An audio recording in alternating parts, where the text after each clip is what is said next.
Hello guys, papakita ko lang sa inyo kung paano ba magpalit ng radiator fan or auxiliary motor for the Hyundai Eon.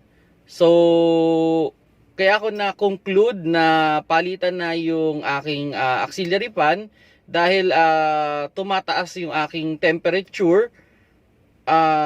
Then, once na inap ko yung yung aking heater, bumababa yung temperature. So, ang big possibility ng problema ay yung aking auxiliary motor na nung chinek ko, mabagal na siya tumakbo. So, hindi na enough yung hangin niya para palamigin yung aking radiator. So, yun, papakita ko sa inyo yung video kung paano siya tinatanggal at paano siya i-replace ulit.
Yun guys, tapos ko na palitan yung radiator motor, and upon checking, hindi na siya nag-overheat.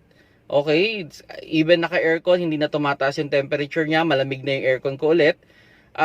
Yun, kung nagustuhan niyo yung video, like nyo lang, and doon sa iba, i-share nyo kung meron kayong kakilala nagkakaroon ng problema with regards radiator motor ng Hyundai Eon. So, thank you.